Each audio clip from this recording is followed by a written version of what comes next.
Friday, November 14th. On the Bold and the Beautiful is not calm, not gentle, and definitely not predictable. It is a night where two very different fires ignite, one made of love, and one made of obsession. On one side of Los Angeles, Steffi and Finn are about to step into a rare moment of romance, a night designed to heal the wounds they've carried for weeks. On the other side, inside a locked facility, Luna spirals into desperation, and that desperation is about to turn violent. This is the night love glows and danger explodes. Let's break it down. While danger quietly gathers elsewhere, Steffi and Finn are doing something they rarely get to do anymore, choosing each other. For weeks, their marriage has been strained by fear, mistrust, and the heavy emotional residue of Luna's unraveling.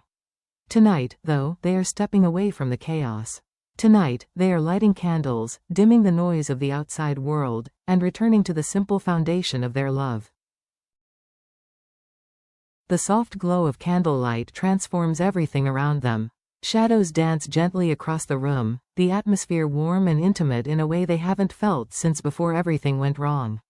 Steffi slowly begins to relax, letting her shoulders drop, allowing the weight she carries every day to melt away for just one evening.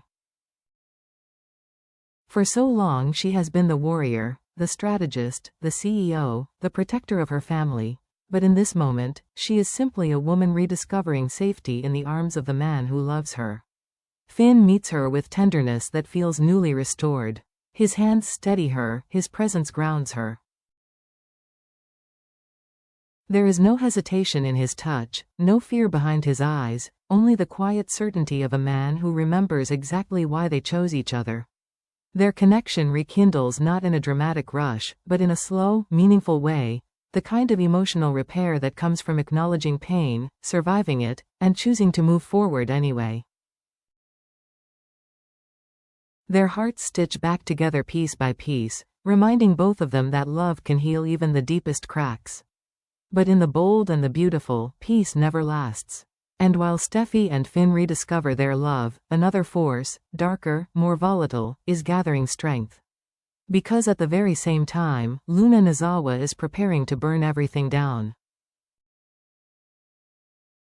Inside the isolation of the facility, Luna's emotional state deteriorates at a terrifying rate. Her entire identity has been built around a fantasy, a belief that her pregnancy would tether her to Will Spencer forever. In her mind, the baby wasn't just a child. It was her redemption, her leverage, her anchor to a future she believed she deserved. But one devastating realization shatters that illusion. Will Spencer has moved on. Not temporarily, not hesitantly, completely. He is building a new life with Elektra, a life full of stability and warmth, the very things Luna once thought were destined for her. The truth crashes down on her like a tidal wave. You can almost feel the oxygen leave the room as she processes it. Her breath shortens, her chest tightens, her thoughts spiral, rapid and jagged. The shaking hands, the sudden rage, the panic rising beneath her skin. These are not just emotional reactions, they are signs of a mental fracture. And that fracture quickly becomes a rupture. What begins as denial morphs into anger. What begins as heartbreak twists into obsession. What begins as fear transforms into violent resolve. When Luna finally says the words, "I have to escape," it is not a plea. It is a command she gives herself. A mission. A turning point. This is the moment hope dies and danger is born. Her delusion hardens into something cold and dangerous, and in her mind, there is only one path left. If the system will not release her, she will tear her way out. She begins constructing a plan with disturbing clarity, studying patterns, analyzing weaknesses, calculating risks. Every second she spends inside that facility feeds her desperation. Every heartbeat fuels her defiance. And every thought circles back to the same obsession: she must escape. She must reclaim her future. She must reclaim Will, even if force is required.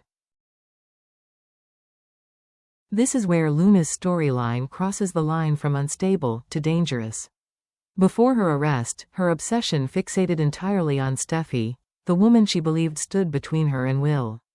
Luna studied Steffi the way a predator observes prey.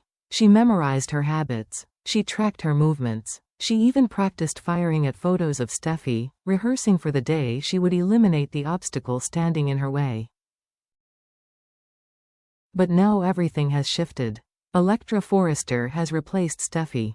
And what makes this development even more terrifying is that Luna's mind doesn't simply see Electra as a romantic rival, she sees her as a threat to destiny itself. In Luna's fractured reality, Electra is manipulating Will, brainwashing him, stealing the future Luna believes she is owed. The phrases that loop in Luna's mind grow progressively darker. Electra is poisoning him. She's the reason Will forgot me.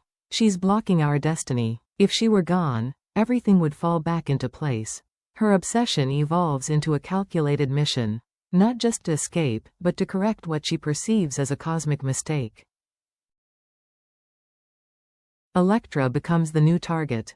The new enemy. The new obstacle Luna must remove to fix her broken world.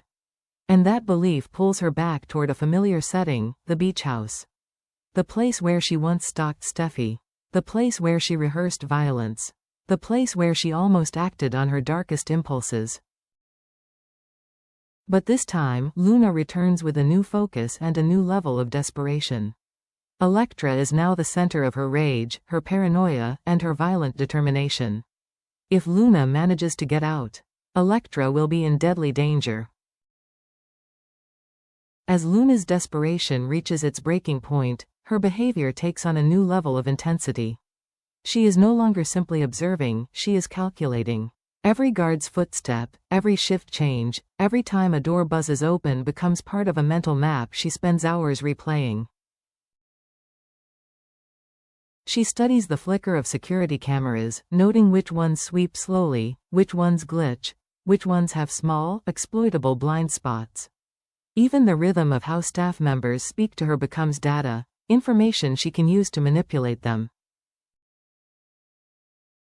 Luna tests people carefully, almost scientifically. To one guard, she plays the fragile victim, trembling as if she's afraid of her own thoughts. To another, she becomes calm and sympathetic, pretending she's having a breakthrough. She cries when it benefits her, smiles when it disarms them, and apologizes when she feels a crack beginning to widen. She pushes every emotional button she can reach, waiting for someone, anyone, to slip. But tonight, something shifts inside her. The tight control she maintains snaps like overstretched wire.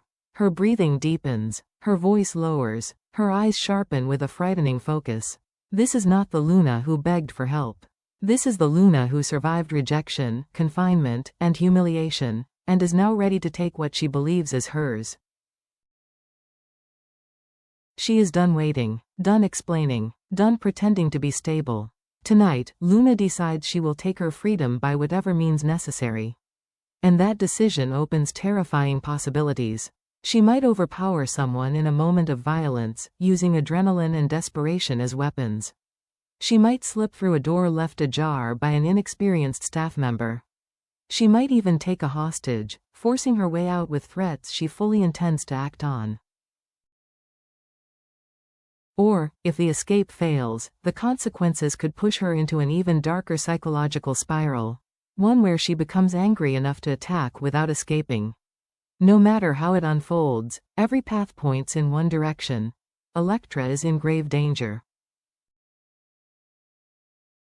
Because once Luna makes it out, whether by stealth, force, or manipulation, she will follow the emotional thread she's been pulling for weeks.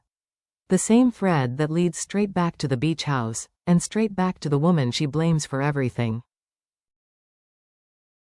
If Luna returns to the beach house, the confrontation that follows will be nothing like the first. Back then, she was reckless but scattered, emotional, uncoordinated, operating on raw impulse. But now, after being confined, isolated, and mentally unraveling, her desperation has hardened into something cold and purposeful. This is Luna at her most dangerous.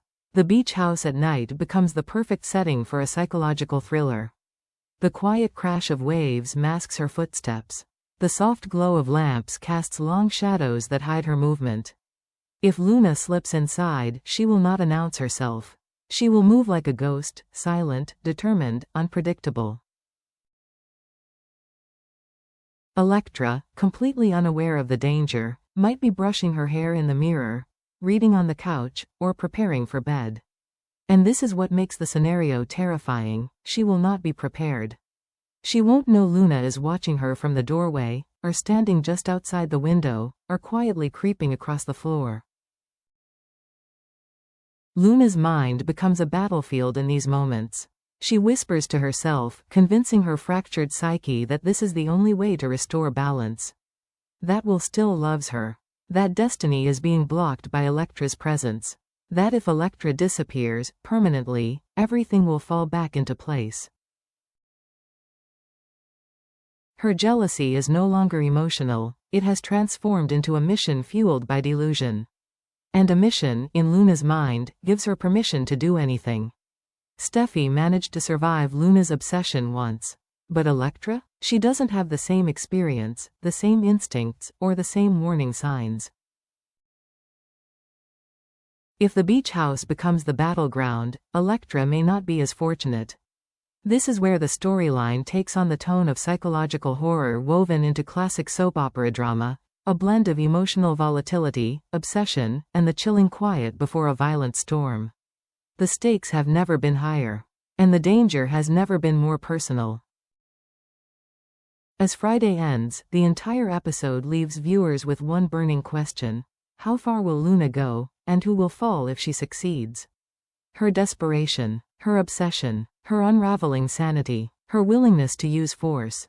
Everything is pointing toward an explosive confrontation. And while Steffi and Finn light candles for romance, Luna is preparing to light a different kind of fire, one that could burn everything down. Friday, November 14th is a turning point. Love strengthens, sanity fractures, obsession sharpens, and the line between longing and violence disappears. One woman searches for comfort. One woman searches for freedom. One woman searches for Will Spencer, and is willing to destroy anyone in her way. Stay tuned, because this is just the beginning of the chaos Luna is about to unleash.